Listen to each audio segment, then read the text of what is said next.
And the dragon flew in. It danced with the earth's good genie. And for that year, there was joy and prosperity in Vietnam. For the dragon is the symbol of everything joyous and good. So goes our ancient myth, and a beautiful myth it was. Until one day, the ruthless hand of man struck down the dragon.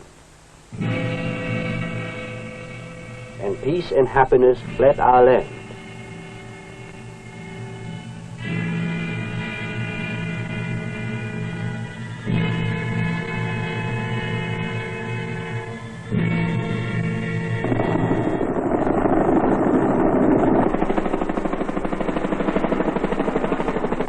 This is our Vietnam, a country in the grip of a vicious war. From up here, our country looks unscarred, beautiful, serene. She doesn't show the ravages of bitter battles, nor the ruthless enemy who would bind the hands and gag the mouth of her people. Yes, this is our Vietnam today. For years that to us are like centuries, we have not known the face of peace. For the hand that struck the dragon had struck us also. That blasphemous, blood-stained hand belonged to our countrymen and kin from the north, obsessed by an ambition to take over our country, possessed with a merciless intent to impose their ideology on us. They have sown terror and subversion and violated the sovereignty of the Republic of Vietnam. But we are fighting back. And other friendly nations imbued with the same love of freedom for which we are fighting are helping us to seek out and destroy the invaders wherever they may be found.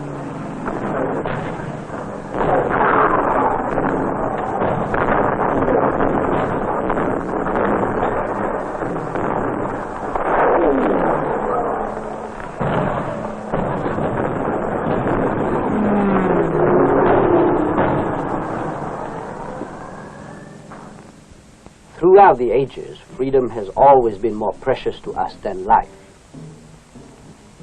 In 43 AD, the Trung sisters led the Vietnamese against the Chinese invaders.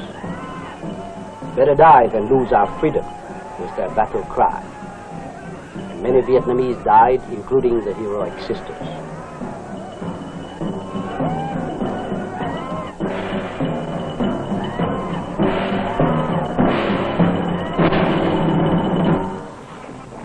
Chinese domination of our country lasted 800 years.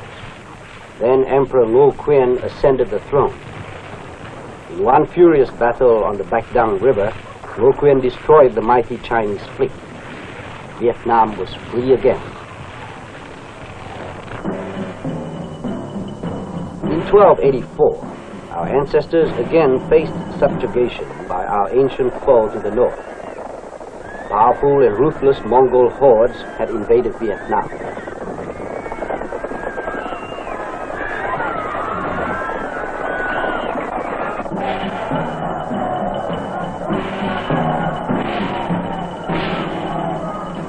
The reigning sovereign, TRANH summoned the country's elders. In an extraordinary referendum, the emperor posed two questions to the elders. Should they bow their necks to the invaders' yoke or fight for freedom and country? The reply was immediate and unanimous: fight for freedom. And our forebears fought and defeated the vastly superior Mongol hordes.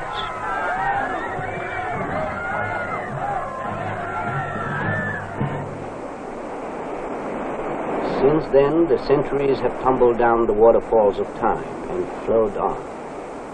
The years brought some change. Our northern kin had exchanged their ideals of freedom for a foreign ideology incompatible with the Vietnamese love of freedom.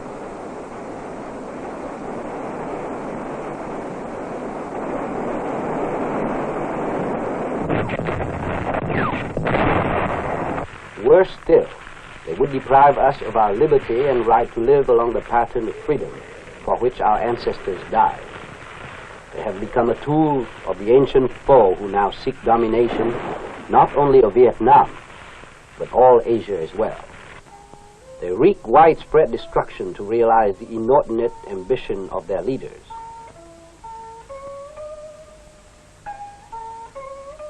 They destroy much that was beautiful and precious to our way of life. They try to ruin our country's progress, a progress achieved at the cost of long years of planning, of toil and sacrifice. They pillage, they maim, they terrorize, they kill and kill, not caring whether their victims are combatants or not, as long as the killing serves their purpose. Oh, they have bathed our once beautiful land in blood and tears. But the blood and tears that wring most our hearts are those of our innocent children. For what have they done that they too must be maimed for life, or die in the innocence of their childhood? Yet they too must suffer, victims of the enemy's obsession to turn us into slaves of their ideology.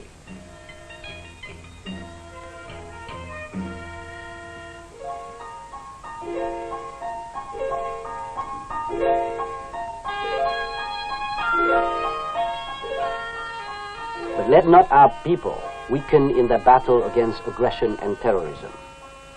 The spirits of our heroes stand guard over us.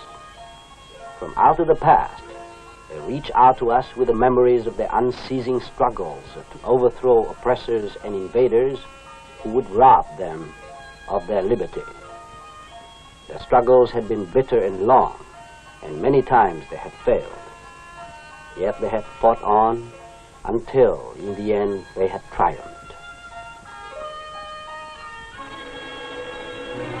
As a result of the 1968 Tet Offensive, most of those venerable monuments to the glory of our past are now destroyed.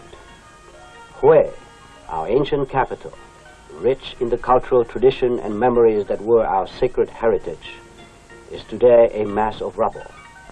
It's one of the tragic prices we must pay in our courageous fight for freedom. Also destroyed were much of what we have built.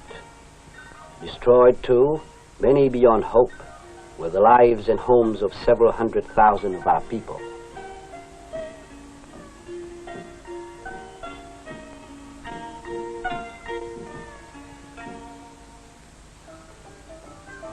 Buddhism has been our religion for centuries. It is the religion even now of the major part of our population. Our Buddhist hierarchies have recently taken an active interest in the political life of our nation.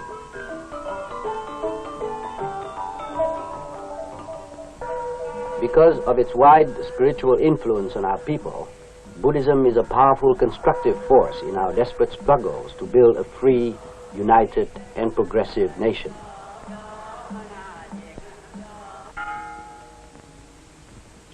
The Catholic faith and other religions exist side by side with Buddhism in our country.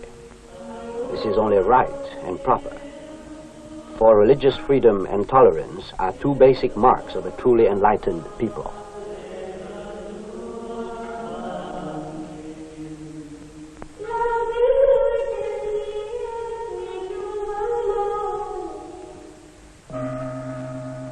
Freedom means also the right to interpret our religious beliefs in the light that we see them.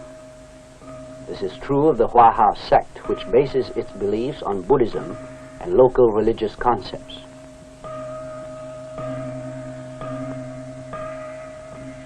The same is also true of the Cao Dai or any other religious sects. For ours is a democratic society, and every man is free to worship his God in the way he pleases. But whatever religion we may belong to, let us not forget that we are first and foremost Vietnamese. As Vietnamese, we owe our country our unselfish, united support to keep it free and independent. Otherwise, we may lose the religious freedom we now enjoy. The dangerous, difficult conditions in the rural areas have disheartened some of our farmers. But a great many more do not give up. They set their jaws firmly and continue to work, usually to the accompaniment not of planting or harvesting songs, but of the fearsome cacophony of savage battles being fought nearby. These are basically the people who have made it possible for our country to survive ancient Chinese domination.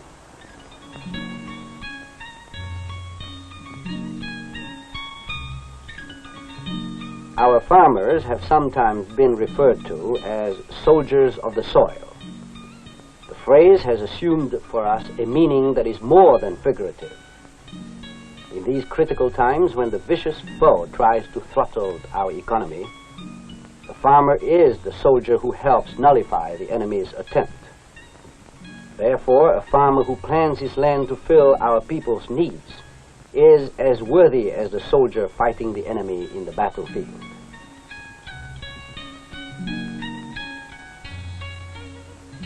The government is meeting the challenge of the enemy's economic sabotage. Among other ways, the government helps our farmers to increase their crop yields through improved seeds and modern methods of agriculture and irrigation.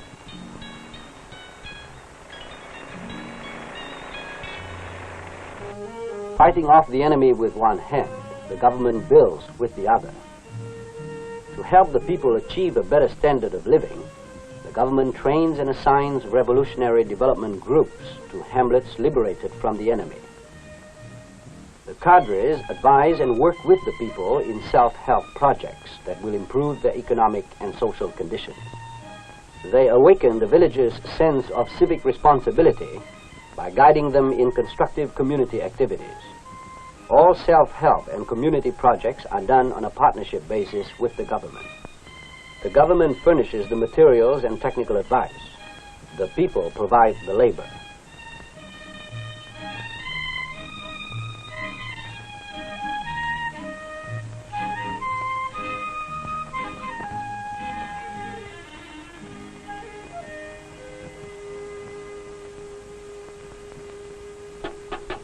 The cadres organize the people into a hamlet defense force. And when the enemy attacks, they help defend the hamlet together with friendly troops stationed nearby.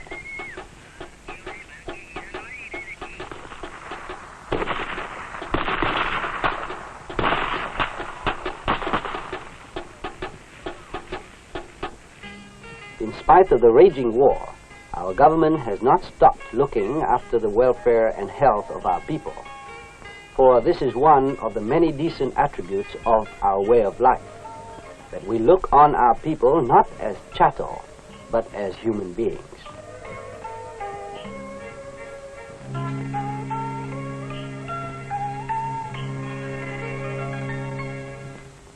Our fishing activities, too, have been affected by enemy harassment. But our fishermen are determined to let neither the war nor the enemy disrupt their means of livelihood. Like the rest of our people, they have learned to live and work calmly amid the violence of war.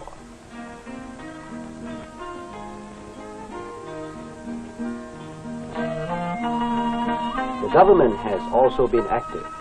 It is improving and expanding our fishing resources to enrich our diet, create more jobs, and increase our exports of seafood to countries abroad. In-country commerce is reduced but does not stop. Overland or by rivers and canals, our villagers bring their produce to the markets undaunted by enemy harassment.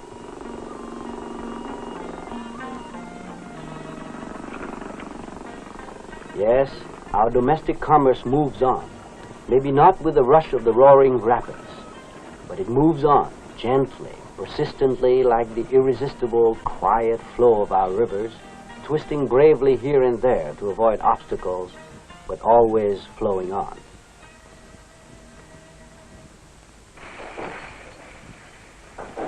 The enemy would be happy to see the economic collapse of the Republic of Vietnam. He knows it would render his takeover of our people less difficult to accomplish. But here again, as on the battlefield, the enemy finds himself frustrated. We have not become weaker. On the contrary, we have been building our economic sinews. We are stronger industrially than we were a few years ago.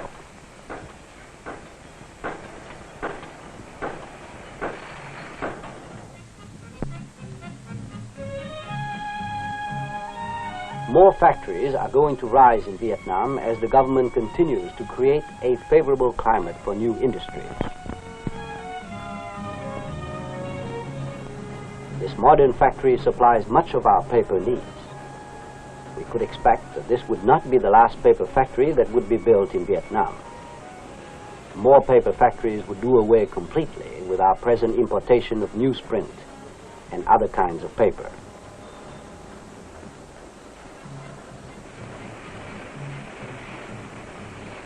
We have been weavers for centuries. It is still one of our most important and widespread occupations. But the primitive looms of the yesteryears have given way to fast, ultra-modern, efficient machinery and up-to-date manufacturing techniques. This is in keeping with our march forward. For in a society of free enterprise like ours, the industry that stands still or refuses to advance with the needs of the times might as well be dead.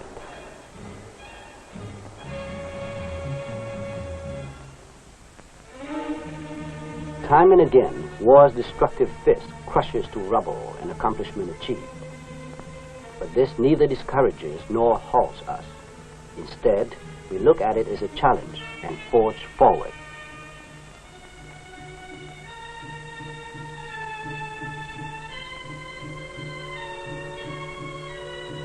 In some untried aspects of our industrial development, the government establishes pilot plans to show the way for new industries.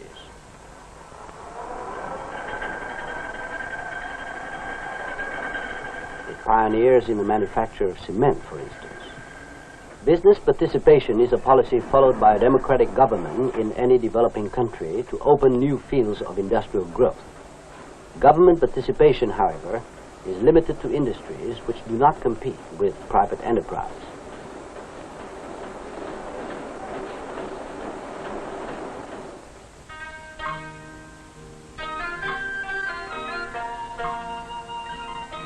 We are an emotional and sentimental people. Tears come easily to our eyes when our feelings are touched. But adversity leaves us practical and our eyes tearless. Pressed closely by the hardships of existence, we dig down into the resources of our minds to discover means for survival. Handicraft has been one of our many lifelines.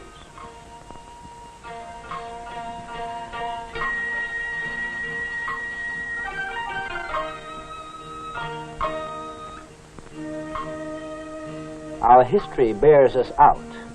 We have not existed as a people for over 2,000 years without learning how to survive in the midst of turbulence and adversity.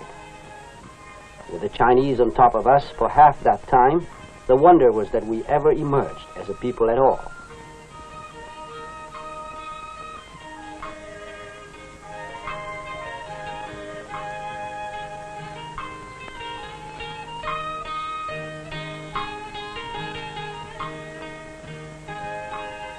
The latent will and strength of the Vietnamese people to resist national oblivion is demonstrated in our arts.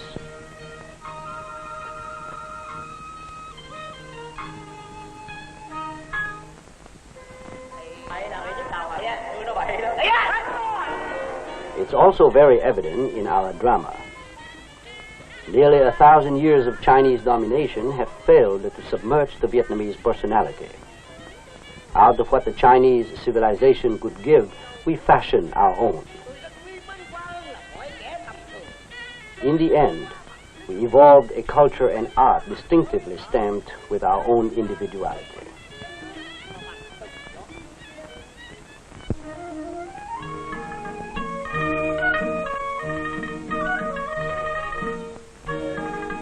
Tenacity, a prerequisite to survival, has even reached into the educational field.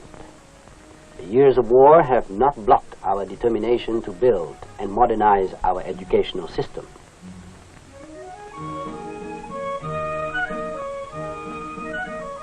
Today, we have government and private universities where before they were practically non-existent. Doctors, so much needed in Vietnam, graduate every year from our medical schools.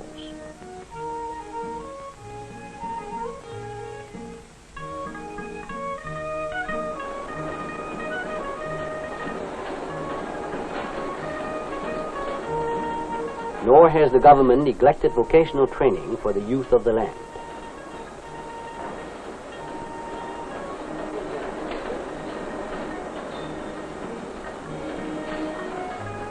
Our young men are beginning to discover the great importance to their future of a technical training. Attendance in trade schools have quadrupled during the past few years. Instructors from the free world help us build a force of technicians.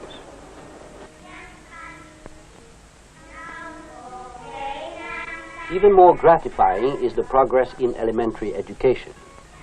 We have now just under 2 million school children attending elementary school. That is 3 times the figure in 1954. Enrollment will inevitably increase as new schools are built and more teachers are trained.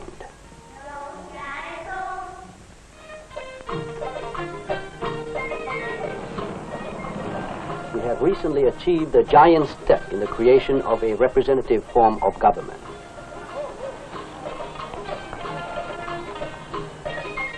On September 3, 1967, we held a free and democratic election for President, Vice President, and 60 senators. We elected the members of the lower house the following month.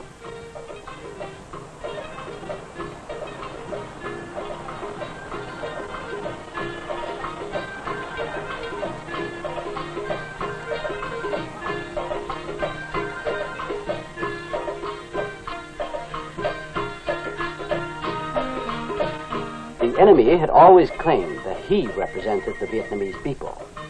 So he attempted to intimidate and terrorize our people to prevent a large turnout of voters. But determined that nothing short of death would stop us from electing a government of our free choice, we stubbornly flocked to the polls, virtually taking our lives in our own hands. The enemy's terroristic tactics claimed about 900 victims all over the country. But we dealt him a terrible slap in the face by turning out en masse for the election.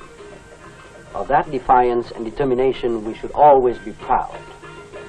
No people can be defeated or enslaved who possess that kind of courage.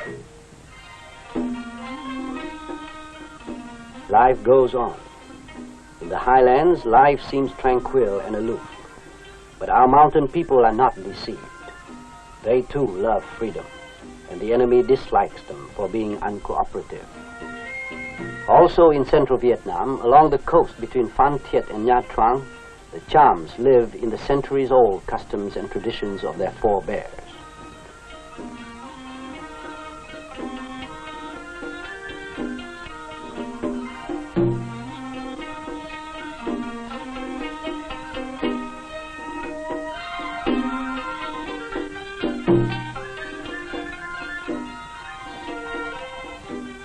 A 1,000 years ago, the Chams were a powerful and warlike nation. They left monuments to their greatness and power. Like the rest of our people, the modern Chams are contributing to the national effort to keep Vietnam free.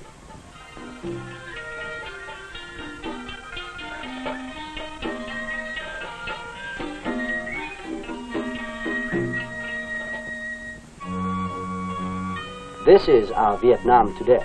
A country and a people struggling to live a normal life amidst a vicious war. We do not want this war. We want to live in peace. The northern invaders say they want to liberate us. Liberate us from what? We have freely chosen our way of life. Through the ballot, we have chosen our leaders. We don't need to be. We don't want to be liberated because we are free.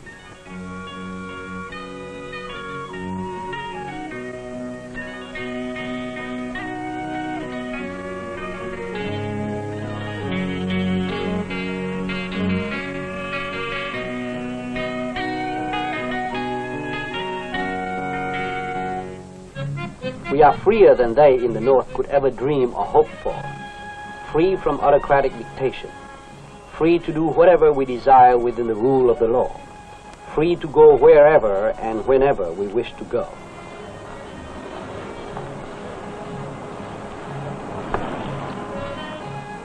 Free to browse among the books, free to think, to plan, to work out our individual destinies. free even to relax, if we can afford it. All this is a part of our way of life.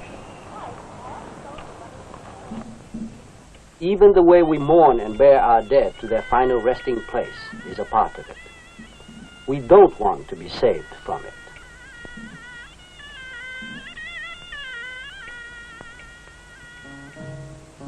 With the arrival of Tet, hope springs anew in the hearts of our people.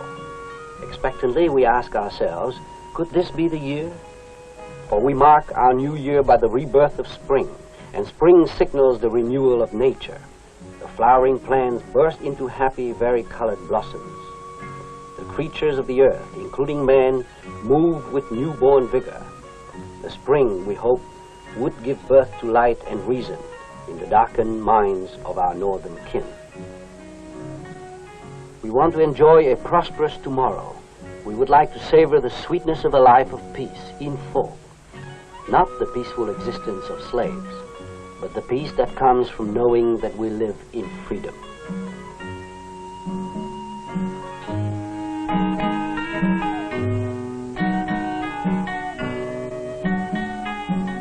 We love our children and would like them to grow up in an atmosphere of national harmony and tranquility.